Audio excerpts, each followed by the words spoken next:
All right, guys. Anthony here with Austin Historical Weapons Guild. Once again, working on some sword in one hand stuff and really building up in the Dusac section from Meyer. Two things we're talking about today. Quick review of the last special cuts we've been talking about. Adding one more. Then we're going to more depth and detail of the Provoker-Taker-Hitter concept and how it applies to specifically single sword fighting, but more universally, it should apply to any kind of combat in general. So as a quick review, quick catch up, touchstone, because these are important to build up on for the next half, the second half of today's talk, is all the various cuts we've talked about. So we've got our basic long edge cuts. We've done a 6-cut drill, which kind of hits the main 6 cuts Meyer works with. Not that you can't have more. Those are kind of the primary ones you're going to be using. Not a lot from here. The rising vertical cut, not terribly useful either. From there, building into the specialty cuts, we talked about, I believe, 3 so far. First was a crooked cut, kind of coming from your dominant shoulder, flipping the sword over, cutting with that back edge, really using this to intersect the bind weird, change up how the attack comes in. We talked about the shortcut, so you have raising up to your opposite shoulder, throwing this long edge, or the back edge out again. The goal is coming over the attacker's arm, towards their head, but really it's about closing off this line here and putting their weapon completely outside where the fight's going to happen. Third cut was the plunge cut, and the plunge cut is this, again, starting up in these ox-like steer positions, launching out, not cutting with this back edge the way the crooked cut does, but instead really dropping, plunging through, making that swoop up back to the other side. The last cut we're going to talk about, useful in these same types of categories, same types of positions, is the roller cut.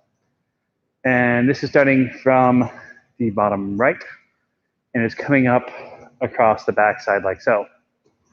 So the weird thing about this cut, especially compared to the other ones, is it's not that we don't care about edge alignment, we almost don't really want edge alignment with this cut. Yes, we're looking to put the back edge into someone's arm, really talking about putting it here inside the meat of the forearm, coming across that way. But this is the roller cut because the noise it makes coming out, right? A good cut should make a little bit of a whistle, something you probably can't hear much. This cut, one done well at speed, makes a big chuffing noise, which I really doubt is going to come across on camera. But as you play with it, you'll hear this as you do this, especially if you have a sword, a mess, or anything like that. The pipes, something round, you're not going to hear as well, because it probably makes the same noise because it's round. But know that this is the roller cut because it's coming almost across like this, and it's breaking, twisting, turning over to make that noise, to make that sound as you come through. If you have a fatter, wider weapon like a traditional Dusac, it's going to make even more noise than something small like the Metzger's will. However, same idea supply, same concept apply. So using this strike, it's going to be very similar to how we talked about using the shortcut, right? If a shortcut comes from your non-dominant shoulder, coming out with the back edge, using the step across, push through here, the roller cut is pretty much that opposite angle. We're coming across the back edge, really picking up, throwing across, moving through. And with this motion, you can do it stepping across with either foot. It's about driving into and across and displacing an attack. So pretend this is the person's arm. I'm bringing this down. I'm just driving this across here. I'm caring more about this push, more about this displacement than I am about actually making a strike to cut through and wound. Like I talked before, it is a piece of metal. It does have a sharp edge to it. Even if you like flick it off them like this, it's going to do some kind of damage. It's not going to feel nice. But the goal here isn't to cleave. The goal here is to kind of gouge, grip, displace, move around. So all that ties kind of together in Meyer's Provoker-Taker-Hitter. So this concept, as I've not talked about briefly before, is kind of how Meyer approaches the fight. This idea that you're in this onset, this Zufectin, this pre-fencing, and you don't just rush in immediately and come in and strike your opponent, right? This is how you get hit. This is how you get doubles. This is how you give them an easy attack to parry and get stabbed without parrying the other person at all. And it's just not a very smart idea. So Meyer has this scaffolding system of Provoker-Taker-Hitter. And it needs to build up in this order. It needs to ascend this way because it's the easiest and safest way to engage with an opponent, especially when you're dealing with much shorter weapons, something like a Deuce-Axe, something like a Messer. The idea of just rushing in and striking, it's very hard to control the opponent's weapon. It's very hard to engage safely and close distance safely if you haven't done something to provoke them. And provocation, at least Meyer writes, is only done with the weapon itself, right? Me leaning my head forward like this is not a provocation in the way Meyer intends it. And you can argue for or against, but in my idea, my belief is that if I'm here presenting, I'm not doing anything aggressive. I'm not taking the vor. I'm not seizing the initiative of the fight, which is something Meyer is a big component of, a big fan of. So I should be provoking with extended weapon. And maybe the extended provocation does lead me through this, but I'm not going to stay there and wait for them to do something. I'm moving through this position, coming out ready to take or provoke again if I need to. So that leads to the next critical part of this, is that it's not just a straight ladder you climb straight up. Okay, cool. Letting my attack, I'm going to throw a provoking strike. I'm going to take his sword away, then I'm going to hit him. Because I can do a provoking strike, and maybe they moved away, or maybe they don't engage, or maybe they know their distance really well and don't even flinch to this. Now, if I throw my taker here, that's my provocation, and if I try to hit with this, it's not going to work nearly as well as I want it to. In fact, odds are it's not going to work at all. So you have to treat this as a scaffold. You have to build up the base, build up the middle before you can make the last step. So, and of course, that isn't to say that you'll fight people who aren't be like, oh, you're not paying attention, and smack them in the head. But that's not what the system is for, right? There's always exceptions, always counter rules. There's always someone who doesn't follow those ideas. But as you're learning a martial art, as you're learning as a system as a whole, it's important to understand the roots and foundations of it. And now that we have a handful of basic strikes and techniques and things we start doing, we can start trying to put them together in ways that make sense and kind of apply in a way that we want to fight, we want to learn to fight, and we want to train ourselves to behave under stress. So provoking is making the other person engage and swing at your sword, right? So if I'm here and my opponent swings at my blade, I've successfully provoked them. I don't need to be this close to hit them. Maybe I do. That's going to vary on your opponent. But your goal, your first strikes aren't coming to hitting the opponent. I'm doing this to make them react, to make them move. And maybe they only move by stepping away. But that alone is trying to give me information about how I want to fight them, how I want to treat this engagement, and what I need to be doing to make them fall into whatever plans I'm setting up. So provoking is about closing this or covering lines as you close distance. It's not setting up strikes. I'm not going to provoke by swinging at their head because this is too close and this is a hit, right? Maybe it'll work. Maybe they'll parry wide and I can come around and do things like that. But generally speaking, doing a provocation like this is a good way to get your hand hit. So we need to take their weapon away from this guarded, safe position, this position where they're able to do whatever they want to do with it, and start making them reacting to what you're doing with your attack as it's coming out. So provoking, making them attack, making them engage their weapon, even if you're not trying to, or not in range to hit them. And yes, I can turn these into hits, like we talked about before, being able to throw this cut, they don't react, turns that lean, or lean out here, right? All options you start playing with, start building up once you're comfortable with the basics of the system. So that's provoking. Taking is fairly self-explanatory, and this is where all those fun cuts we've been playing with really start to show up and really start to make sense. So taking is taking control of their weapon, taking them out of the fight, taking their weapon away from them, maybe literally, maybe not, but something like a shortcut here. If I can do this well, I've taken their weapon. I've used my sword, displaced them, move their arm, move myself. Their sword is over here somewhere. I can now hit, strike, and move away before they're able to re-engage and continue the fight. So that's where the idea of taking comes from. And most of those strikes you've talked about, with the exception of maybe the plunge cut, are really good at taking a weapon strike. So some simple setups, some simple motions, start getting used to this idea. So first we'll talk about using the crooked cut. So a couple easy setups.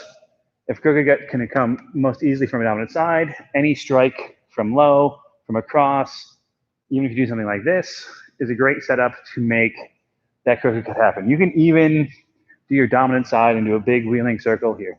You can come over like this and do that. It's not as nice, not as smooth, but it's doable. So just thinking about using this motion, I want to get close, make them react as they start to come out, or throw a secondary cut, because if they've chased once, they're going to chase again. You can take here and follow up with the follow-throughs. So warm-up practice, the things you can start building off of now. If you're good with the 6 cut, we can start building in either this rising cut into a crooked cut, or we can use this horizontal cut into a crooked cut. Anything like that, we're able to raise this, turn this over, and pull through. And again, emphasizing with the crooked cut is I'm leaving my arm extended and straight and really pulling through with that straight arm, making that connection, not really towards their hand, across their blade. We're going to take that, knock it down, easily setting up motions, easily setting aside for something else. My favorite follow-up for a crooked cut is a plunge cut, which is why I like tie those together. It's really easy to take this cut, bring this down, this connection automatically cues this elbow up to bend, and now you're already set up for a plunge cut without doing a lot of work. So what that kind of looks like here, if you're doing the 3-cut combination, we start from low, come across the middle, crooked cut here, plunge cut to hit, right? And again, these are all assuming that each intention is successful all the way through. So I provoke, I take, I hit. And you can start seeing this starts flowing really nicely together in one set of motions that, well, it takes practice at first to go like, yes, I'm going to do this, I'm going to take, I'm going to hit with my plunge and coming through. But it starts to be much more smooth, much more quick as you start just practicing all sorts of combinations and thresholds. One of my favorite drills to assign to people is assign a bunch of cuts to playing cards.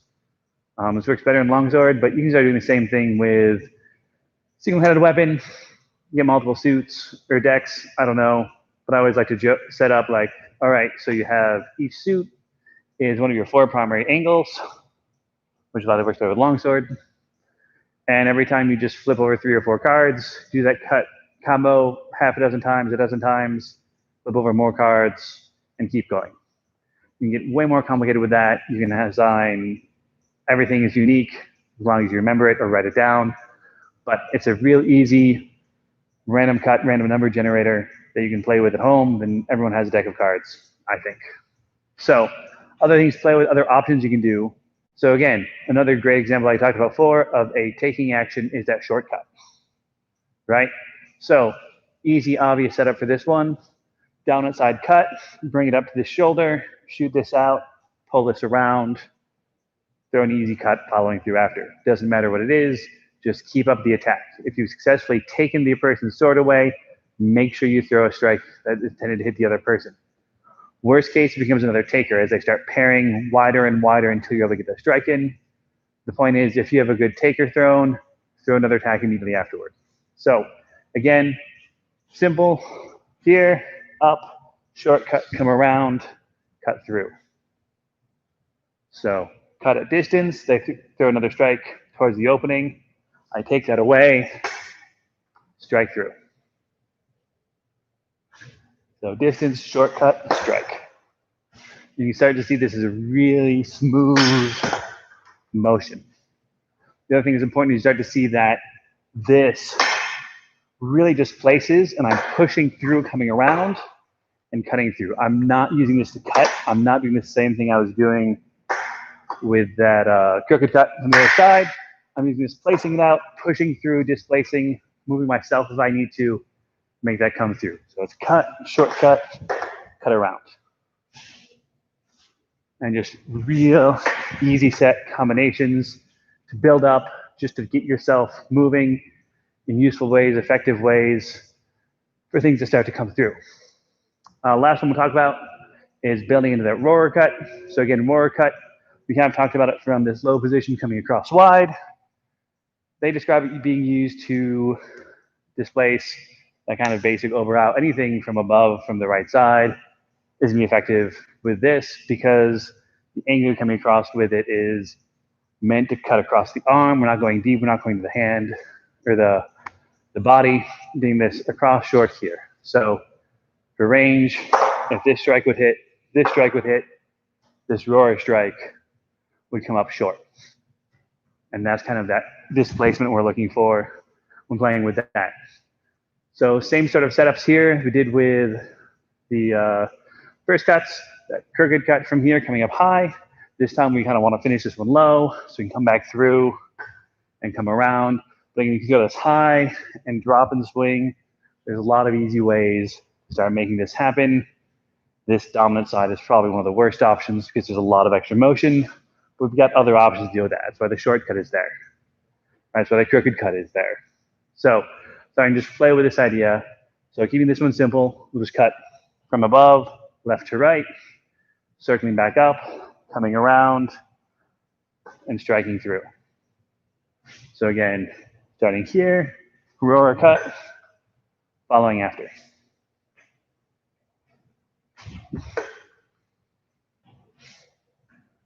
So cutting down, stepping across with the roar, wheeling around the head if you need to, whatever you want to do, just making sure that follow-through strike is always there.